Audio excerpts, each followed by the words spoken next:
Good morning. You will find many announcements in the bulletin. I am just going to mention a few that are coming up soon. First of all, on Monday, the meditation group will meet in the chapel. The civics group, which hasn't met for a while, will meet on January the 2nd on Zoom at 7 in the evening.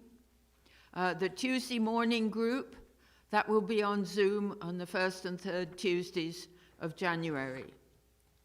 And if you want to get and say hello to the people who are watching on Zoom, you'll find them, you can do that in the North Acts at the end of the service. And finally, for coffee hour, Alameda has asked that people be masked if they're indoors. So please keep your masks on, except for when you're eating or drinking. And when you do that, please find a place apart from other people to demask. And anybody who has mobility problems, please sit in a chair, and we will all keep away from you while you are unmasked, but come and greet you when your masks are on again. Thank you.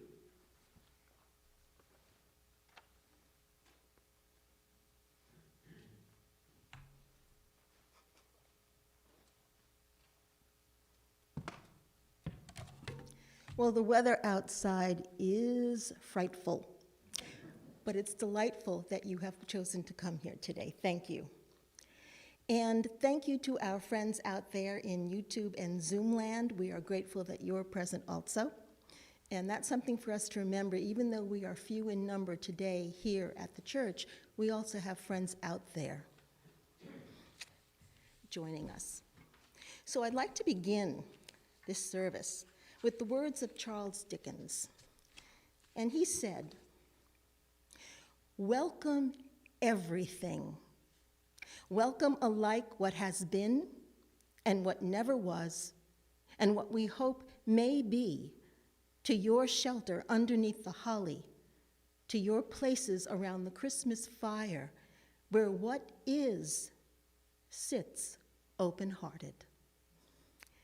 Please stand as you're willing and able and join us in singing It Came Upon a Midnight Clear, which you'll find in the silver hymnal number 244. We'll sing verses 1, 2, and 4.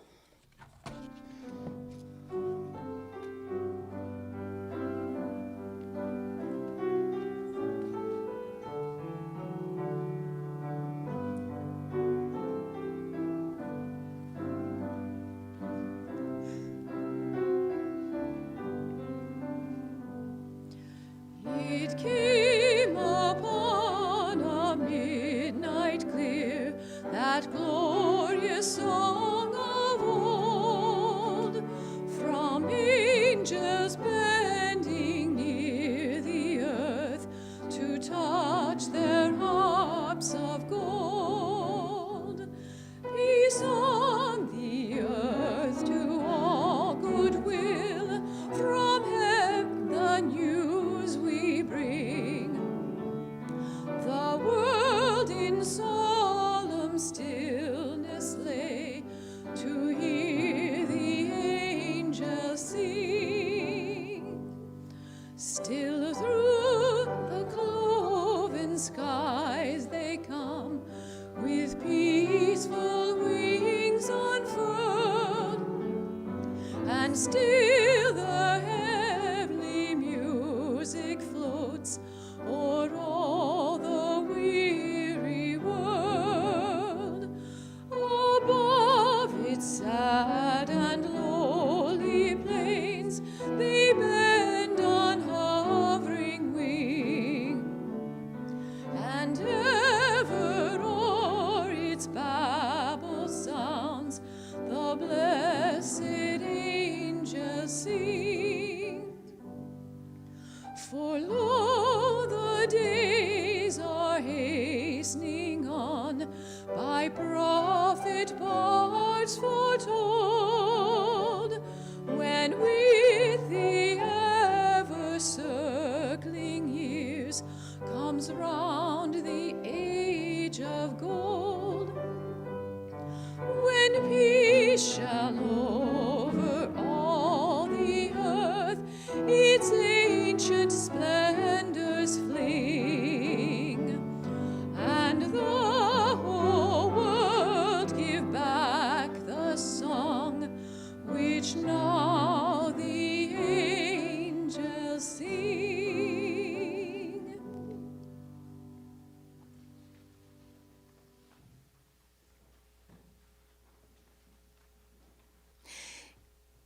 In your bulletin, on the announcements page at the bottom, it says in italic print, wherever the divine is mentioned by name or title throughout the service, please feel free to use whatever wording best suits your beliefs. One of the things I love about Northbrae is that we really mean that. And one of the things that we do every week is we say a version together of the prayer that Jesus taught us. And there are so many translations now out in the world. When we think about it, even the original one that we all learned when we were growing up, that's a translation. Jesus didn't speak Latin, he didn't speak Greek. He didn't speak English, he spoke Aramaic. So it's all translation. And this translation I would like us to read together was written by my friend, the Reverend Eric Allison, many years ago. And it's the first time I ever heard a translation of the Lord's Prayer that wasn't the one I grew up with. And I thought, you could do that? So please join me in a prayer for a new millennium. Our Creator, you are within us and all around us. Your Spirit enters us in every breath. We honor your holy names. We celebrate your presence and the coming of your wisdom. Unfolding from the depths within us, your will is done. Each day you freely offer us all that we need. You help us come into harmony within ourselves and as a community. Your support gives us the courage to act in love and wisdom. For you are the dwelling place of all people, the empowering guide, and the joy of life itself, now and forever. Amen.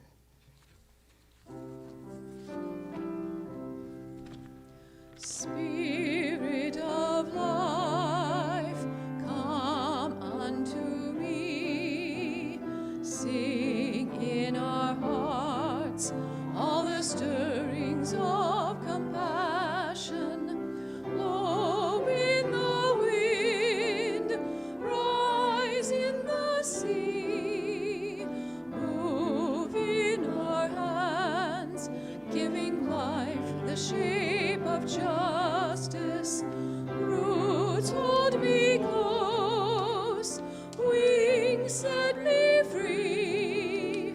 Spirit of life, come to me, come to me. You may be seated.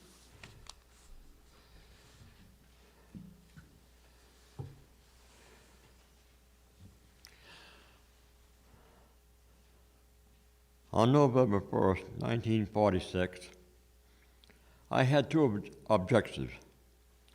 One was to hunt a deer, and two, search for a Christmas tree. I failed the first objective, but I succeeded in the second, in that I found what I thought was a perfect Christmas tree, but had some problems to contend with.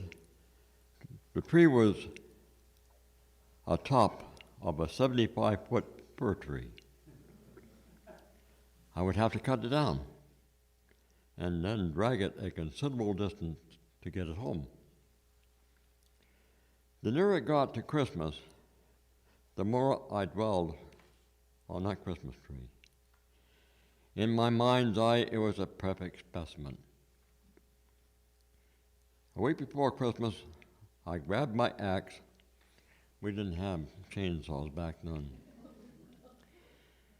And headed out to cut my Christmas tree. When I reached the site and surveyed the tree, I realized it might not have been as beautiful as I recalled.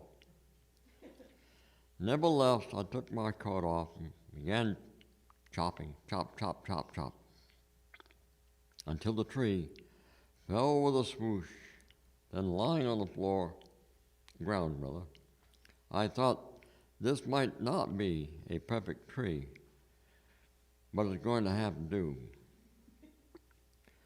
I cut off around 10 feet of the top of the tree, put my jacket and gloves back on, and began my journey of dragging the tree home.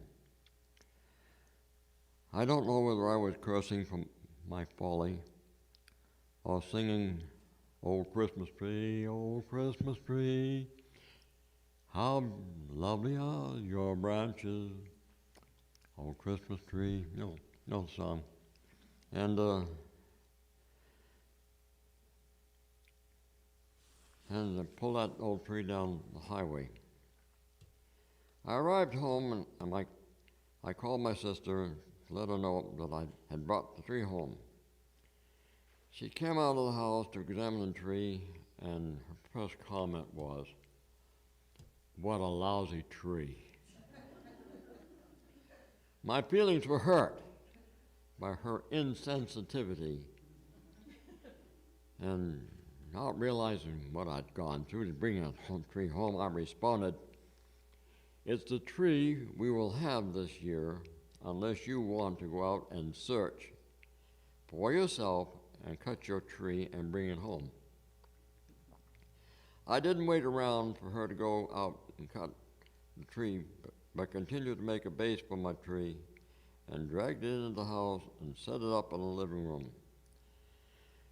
Granted, the tree was not perfect, but its 9.5 feet height and branches filled the room immediately with a sweet aroma with the smell of a fir tree. The side that faced out from the to be continued, from the wall looked perfect when decorated. Needless to say, that tree graced our home long after Christmas. In fact, it seemed like everyone was happy with it.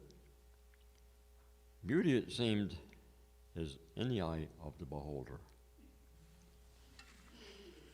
Incidentally, I called my sister yesterday and I said, "Do you remember that tree back in 1946? She says, "It wasn't the best tree, but it looked pretty nice after it was decorated."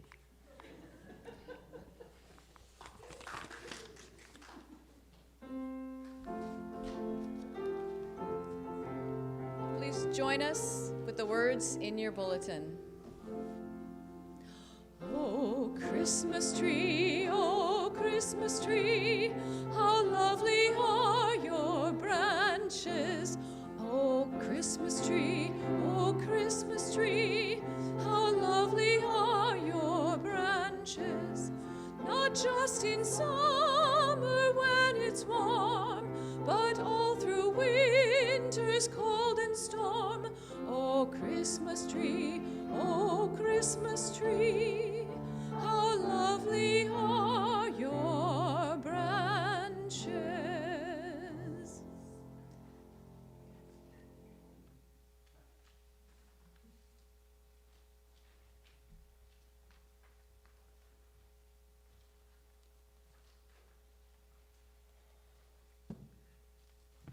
Now I'm supposed to keep this in front of me so all you in the back can hear. Good morning, I'm Peggy Newgarden. Unfortunately, I missed my first Christmas Eve service probably in 30 years. That rain was a little bit intimidating, but I'm here to do a sacred story, and I said, what would I do? And actually, Carol had asked for some volunteers about Christmas stories, and I said, well, you know, there's always the kid who's not supposed to envy others. I envied others. And when I lived with a lot of different homes, and my favorite one Christmas Eve, and I think I was in the 6th grade, and Christmas morning came, and the lady who I lived with was a grandmother. I now know something about that. And she was a grandmother, and she like everybody, prepared a lot of presents. And there were lots of presents under the Christmas tree, and I was very excited because there were 2 of us, her granddaughter and me. And much to my surprise, all those presents were for her granddaughters, except a coloring book for me. Didn't seem, I'm a little kid, 10 years old, trying to figure out how this world works. And I said, I felt sad. My dad wasn't around. I didn't have any of my family. And then in the afternoon, my dad came, and he bought a big bag, just like Santa Claus does. And for those of you who have never been poor or worried about getting a Christmas tree, we always got our Christmas tree at midnight on Christmas Eve. And the reason was they were always free. So we gave Santa credit for everything.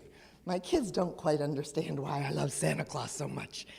But anyway, I thought I'd give you, and then my dad brought presents, and I think he gave her 3 presents. And I thought, how come he gave her 3 and they gave me 1?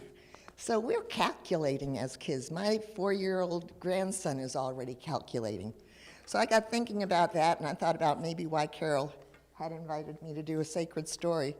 And what I thought about is I've been thinking, I loved the Advent candles this year. Maybe it's because I'm gaining a lot more insight into this world of Christianity that I never was taught that well as a kid. But I thought about the Advent candles, and I thought about what does it mean to me? Hope. That's a way of visioning, of experiencing a future that you would like. So that makes a lot of sense to me, and I've got lots of hopes for the world. Peace? Yeah, I could handle some peace. Anybody else want some? Got peace in your home? Not anything that I really have had, but I understand the difference. When you've got peace in the home and people are working together and having Christmas traditions and stuff, that's a wonderful thing.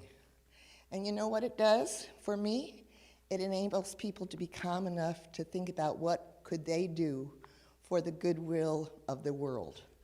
And how can we do it? Not only in our own homes, but how do we include others to really make sure that we do have goodwill for all?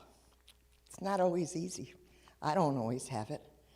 And then when we did joy, I was really joyous, and all of a sudden I was very excited because I knew the next week was love. And then I got thinking about it. Are we wishing for hope, peace, joy, and love for us? I certainly was. But I hadn't ever thought about that in the context of the world and the collective good. And I think for me, Christmas is a season of generosity, of giving, of learning how to appreciate others. When I hear about people giving, I have one friend who collected all his coins for the year, turned them into bills, and every Christmas morning he'd go looking around at the cafes and stuff and just slipping a 5 or 10 in somebody's pocket. Yesterday I gave a $5 tip at my cafe. That was a lot. Sometimes when I see people begging, and I know they're really, really begging, but they've got this routine and it's almost rude, I don't give them any money. And then sometimes I'll see somebody and I'll try to give them $1 or something. I can afford more if I was a good budgeter, but I'm not. So what I was thinking of is how do we turn hope, peace, joy, and love into generosity? I think as a community, we're very generous. I love this community, and I was delighted when my son said he loved it too. I gave him a church. In terms of generosity, I don't know, I think about it a lot. I had a friend who was on a diet. And he always wants to give half his bagel or his morning bun away. He says, wouldn't you like to take this? The doctor tells me not to eat sugar, blah, blah, blah. And so I said, you know what, Joe? I got an idea. Why don't you just take this, if you don't want it, and give it to somebody here, because we have an active street group up by Andronikos. And he looked at me as if I was crazy. Here, I'll show you. And so I took his little half sandwich, and I went to Daryl, who's one of our street persons who needs money and other things, but he's cute. So I said, hey, Daryl, you want this? And he says, nah, but the accordion player up the street would like it. And I said, okay. So I'm showing Joe how to give, right? So I'm don't know this accordion player, so I go up and I say, you know what, Daryl thought you might like this sandwich, and the guy couldn't eat it all. And he had the biggest smile on his face. I mean, I will be joyful about giving away my friend's sandwich for a long, long time, but it's those little things that you can do. And sometimes we just forget how just saying, hey, I love you, or good morning, like Carol was saying last week about love, is it doesn't take much. It takes listening. My little Jonas, my 4-year-old, is wanting to talk like a grown-up, which he is. And it's very interesting to see how his parents, not my experience, but his parents will say, what was that you were saying, Jonas? And he has the floor all the time. And I think, what a nice way to raise children, to include them as people and not just children, although we do know they're children. So to whatever degree this is helpful to you, I appreciate generosity. I think Christmas is the season that we remember about giving. It's not just, it's loving and learning to love ourselves, but it's also about loving the fact that we've got this amazing diversity on this earth. And this, I was telling Michael yesterday, we were looking at the cloud foundations, and I said, I never thought of those clouds as protecting us. And I thought, that's a new insight for me. So maybe you'll get some new insights too. Merry Christmas, hope you have a wonderful new year, and thank you for the time. Please join us in Joy to the World in the Silver Hymnal 245 verses 1 and 2, if you don't know the words already.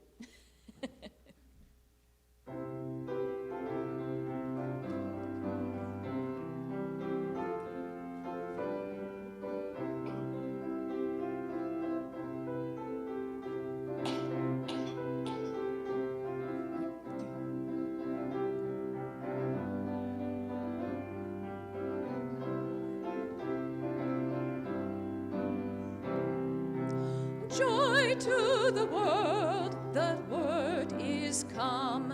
Let earth with praises ring.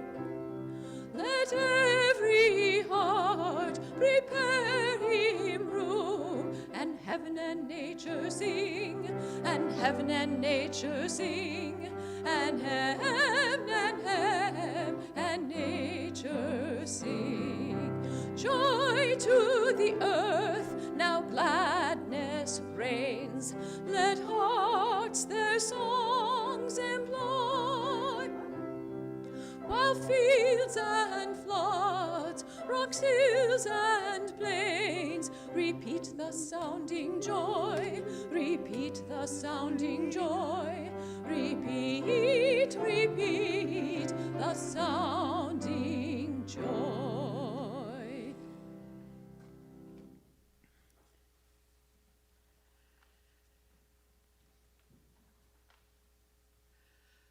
The Year the Tree Fell Over by Barbara Younger. We spent hours that year setting the tree in the stand, stringing the lights, looping the beads, and hanging the ornaments one by one. When the children came running, the tree fell over. I thought they were teasing, but then I saw tears. We spent hours that year setting the tree back in the stand, stringing the lights once again, untangling and looping the beads, and hanging one by one the ornaments that hadn't broken. And when we were finished, I decided our tree was the most beautiful Christmas tree I had ever seen, and that we had each learned a lesson in fragility and resilience, and yes, in the usefulness of fishing line at Christmas time.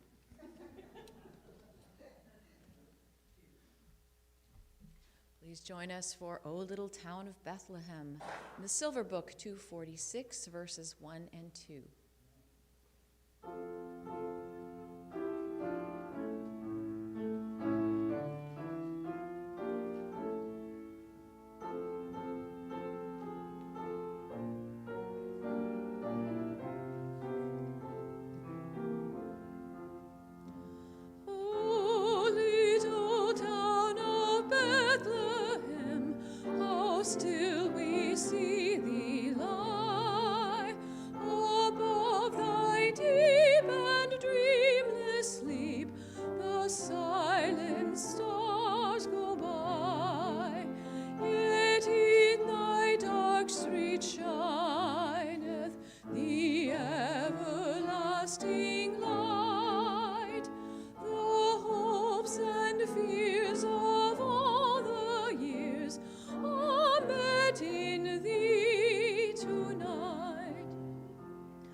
Christ is born of Mary, and gathered all above. While mortals sleep, the angels keep their watch of wandering love. O morning stars together proclaim the holy birth. Let praises ring, from God they bring goodwill to all on earth.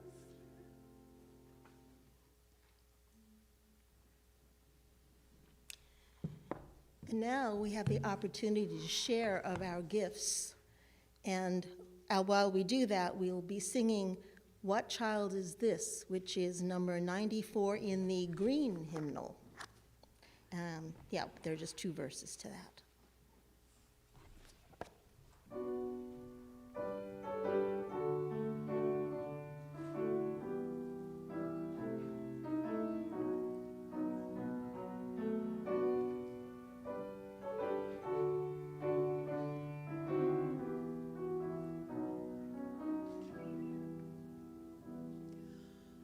What child is this who lay to rest on Mary's lap is sleeping, whom angels greet with anthems sweet, while shepherds watch are keeping?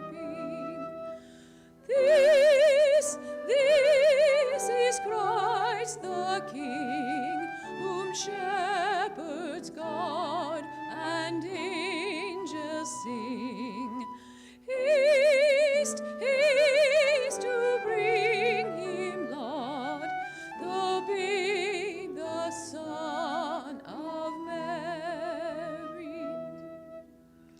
So bring him incense, gold, and myrrh.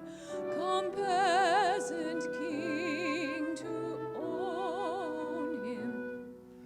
The King of kings salvation brings. Let loving hearts enthrone him. This is Christ the King, whom shepherds guard and angels sing. Haste, haste to bring him, Lord, the babe, the Son of Mary.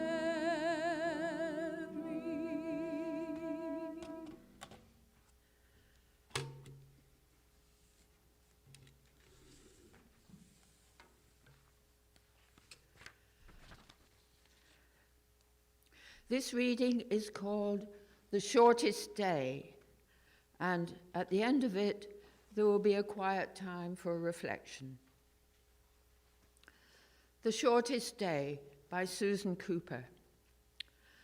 So the shortest day came, and the year died, and everywhere down the centuries of the snow-white world came people singing, dancing, to drive the dark away.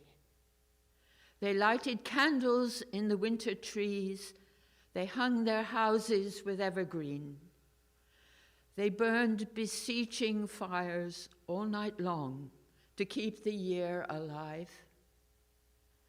And when the New Year's sunshine blazed awake, they shouted, reveling. Through all the frosty ages, you can hear them echoing behind us. Listen. All the long echoes sing the same delight, this shortest day, as promise wakens in the sleeping land. They carol, feast, give thanks, and dearly love their friends, and hope for peace, and so do we here now, this year and every year. Welcome, Yule.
Holy One, you in whom we live and move and have our being,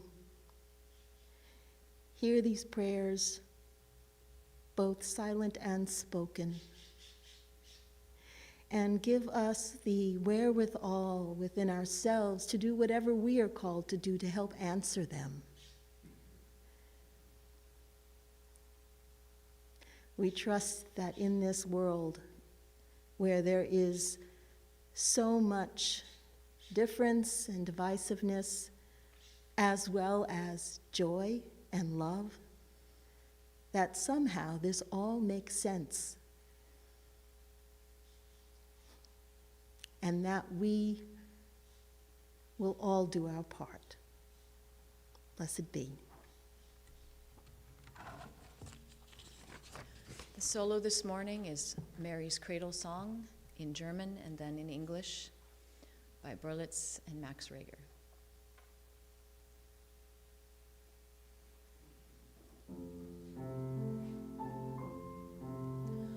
Maria sitzt am Rosenhang und wiegt ihr Jesuskind.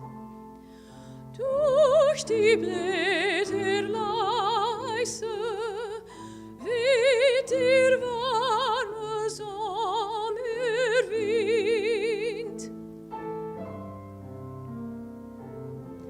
Zu ihren Füßen singt ein buntes Vögelein. Schlaf, Kindlein, süße.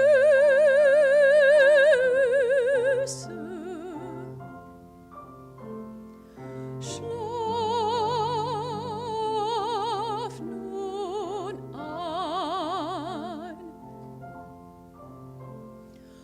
Rot ist dein Legen, oder deine Schlummerslust, liegt ein müdes Köpfchen fest an deiner Mutter Brust. Schlaf, Kindlein, süße.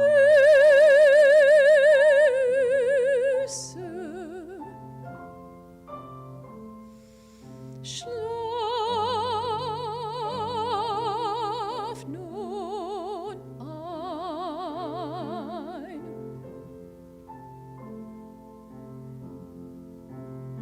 Sweet Mary sits in rosy bowers and rocks her Jesus child through the leaves so gently, warming summer breezes smile. And there beside her sings a bird in soft reply. Oh, baby, dearest.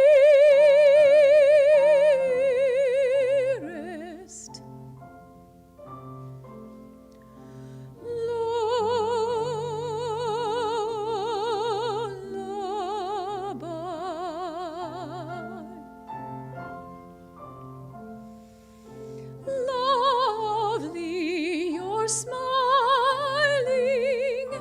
lovelier still your slumber blessed.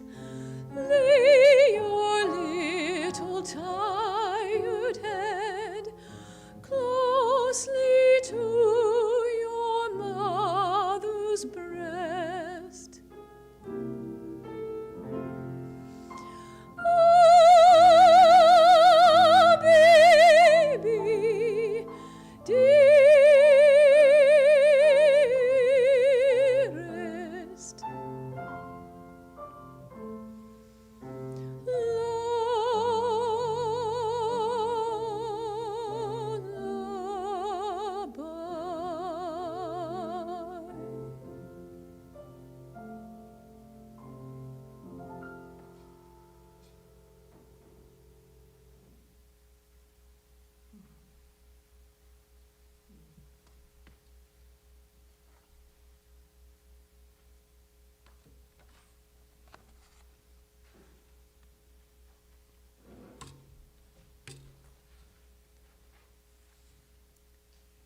Thank you.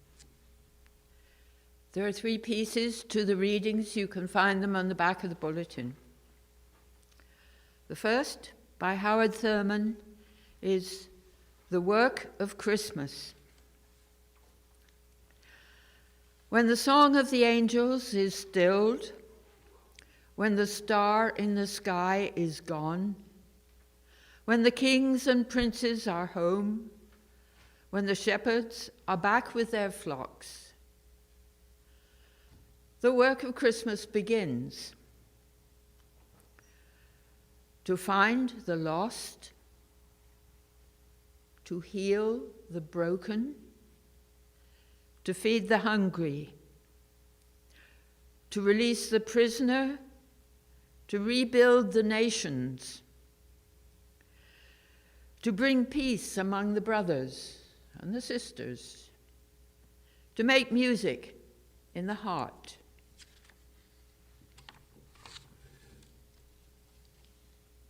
And from Meister Eckhart, the 13th century German mystic,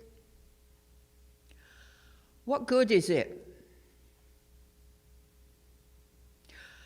What good is it to me if this eternal birth of the divine Son takes place unceasingly, but does not take place within myself? And what good is it to me if Mary is full of grace, and if I am not also full of grace? What good is it to me for the Creator to give birth to her Son, if I do not also give birth to him in my time and my culture?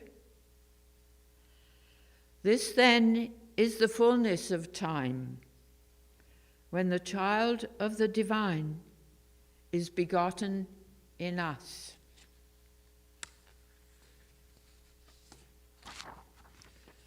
And finally, a Christmas story by Sue Monk Kidd from When the Heart Waits. When my daughter was small, she got the dubious part of the Bethlehem Star in a Christmas play. After her first rehearsal, she burst through the door with her costume, a 5-pointed star lined in shiny gold tinsel, designed to drape over her like a sandwich board. What exactly will you be doing in the play?" I asked her. "I just stand there and shine," she told me. I've never forgotten that response.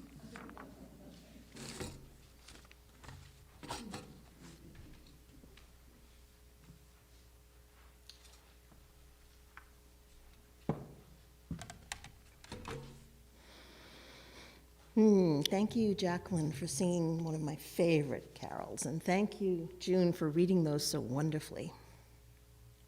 So I have always loved this time of year. It has always felt to me, since I was a really tiny child, the holiest time of the year. And I chose the readings for specific purposes. Now, Christmas Day was yesterday, but that's only the first day of Christmas. This is the second day of Christmas. So you have the rest of the 12 days to contemplate these things. The shortest day refers to the winter solstice, which has been celebrated for Millennium. A few years ago, my husband and I were at Newgrange in Ireland. It's older than the pyramids. And inside, you crawl, you walk in, you have to hunch over because it's this stone entryway, and you get to the center, and without light, it's pitch black in there. But on the exact moment of winter solstice, the sun's light shoots through an open stone box at the entranceway and lights a path of light to the center.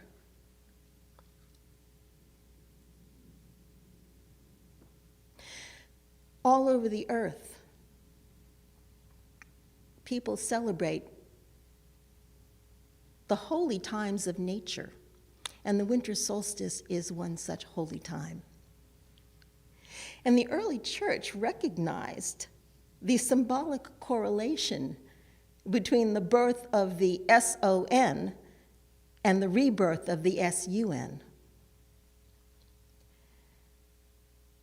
And this story, the nativity story, why does it catch the imagination? Why has it? There are many reasons why it is spread all over the world, but one reason it has spread is because it catches the imagination, because it strikes something in the heart of so many people. It's a really good story. And it's also a story that's been told in various forms all over the earth. You know, there's always been stories, ancient mythologies about the divine mother who gives birth to the child who grows up and saves the people. Sometimes it's a son, sometimes it's a daughter. The story speaks to something deep within each of us. It's a really human story. And the symbols of Christmas, they speak to us subconsciously. You know, we hang round balls on trees. The globes are a symbol of wholeness. And the Christmas tree itself has always been really special to me. I remember the first Christmas tree that I remember. I must have been like 3. I don't have very many memories from when I was a child, but that one has always been crystal clear. My father brings this tree into the living room, and it was like, there's a tree in the house. And I loved it, and we decorated it, and I loved it. And then after Christmas, a few days afterwards, we took the decorations off, and I still loved it because we still had a tree. And then he took it out of the stand, and he tried to take it out of the apartment. And I grabbed onto one end of it, and I'm screaming, no! And he's pulling, and I'm pulling, and he's pulling, and I'm pulling. And finally, a little branch, flicked back on the door and hit me in the eye, and that's the only reason I let go. And I think he threw it out the window. And when I was 8 years old, I had my first starring role, my first acting role ever. I played the title role of the little fir tree in our 3rd grade play. So trees are really important to me, and Christmas trees in particular. And I think about why. Well, it seems to me that the tree is a really fit symbol for the Christ. If you think about it, what do trees do? They send roots down into the earth and they get nutrients, and they send things down into the earth too, and they take the energy from the sun and they transform it. Trees are conduits between heaven and earth. Trees channel energy between the earth and the sky, between the earth and the heavens. And what did Jesus do but do that too?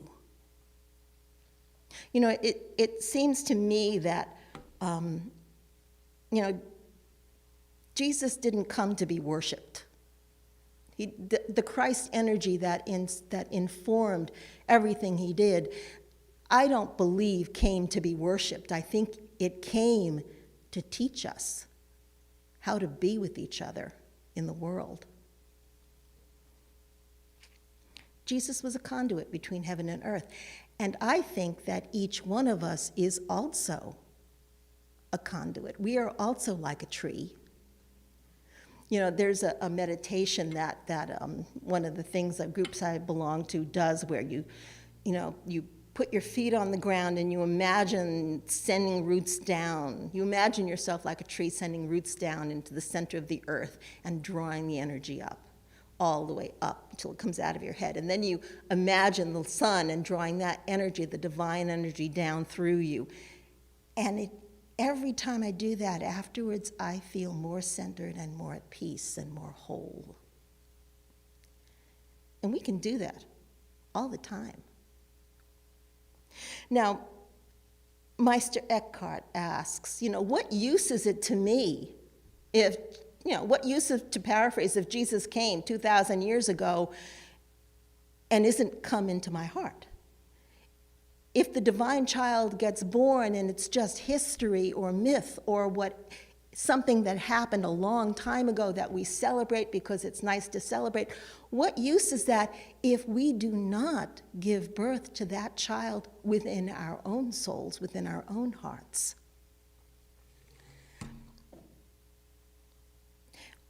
We are spiritual beings having a human experience.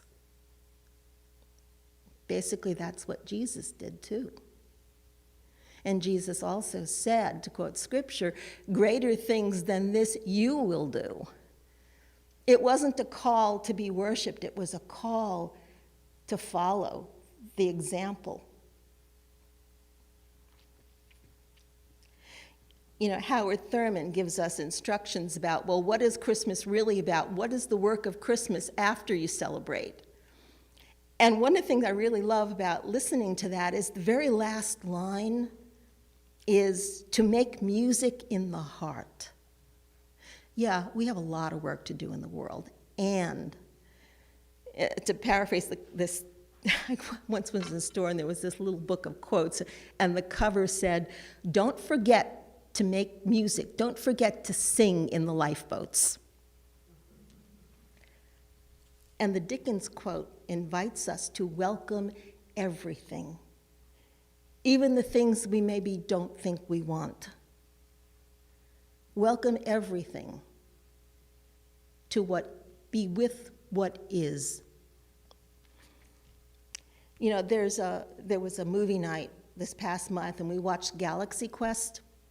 And in Galaxy Quest, there's a group of actors who find themselves in the middle of a story that they did not realize they'd signed up for. How many of us have ever found ourselves in the middle of stories that I didn't choose that? How many of us find ourselves living that way in stories we haven't chosen or didn't think we did? And what about Mary? What was Mary thinking when she said to the angel Gabriel, "Yes, let it be done unto me"? Did she know what story she was signing up for? And right now, all of us, in fact, all of us on earth, are living in a story that's different than the one that we thought we signed up for. We're sitting here in church, separated spatially, wearing masks, being careful with each other. It's a story we didn't think we signed up for. But each of us, each one of us has that spark of the divine within us. And we are all interconnected through that spark. The light of the soul shines in everyone, even if they don't know it. And what is there to do? What can we do but find that spark? The spark of the divine child within, and let it shine. The year the tree fell over reminds us that resilience is really important, and we know that now. It's also important to have tools. Fishing line is very useful at Christmas. We have things to do in the world. We have some spark of the divine within us that calls us. We all have gifts to give to the world, to the spirit within each one of us, to ourselves. We have gifts that the world needs. And sometimes the most important thing to do is to stand there just shine.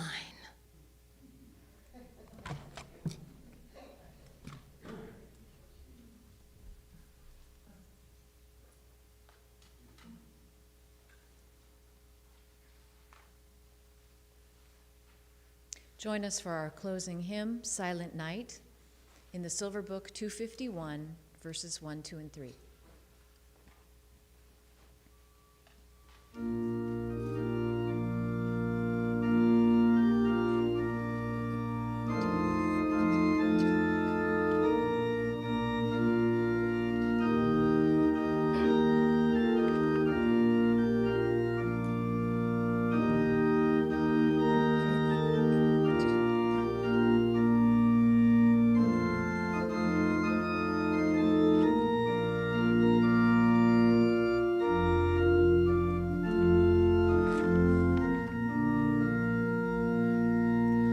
Silent night, holy night, all is calm, all is bright, round yon Virgin Mother and Child, holy infant, so tender and mild, sleep in heavenly peace, sleep in heavenly peace.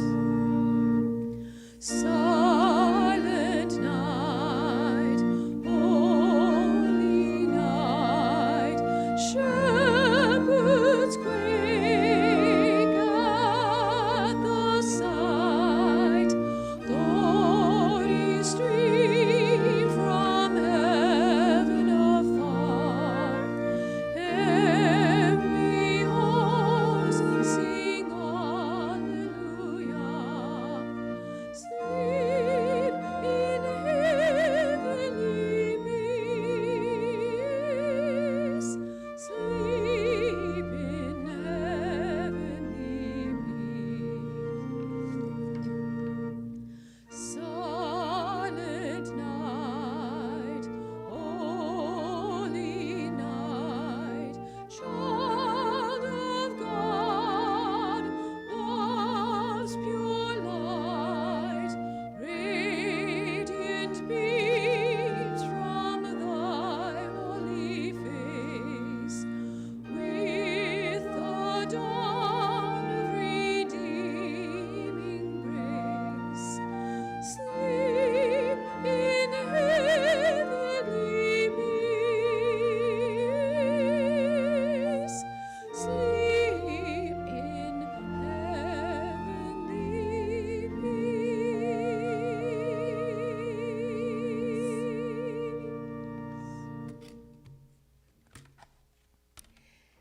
There is a web of light that shines in the darkness and holds us all, whether we know it or not. We started the service with a quote from Dickens, and we'll end it that way too. In the words of Tiny Tim, God bless us, everyone.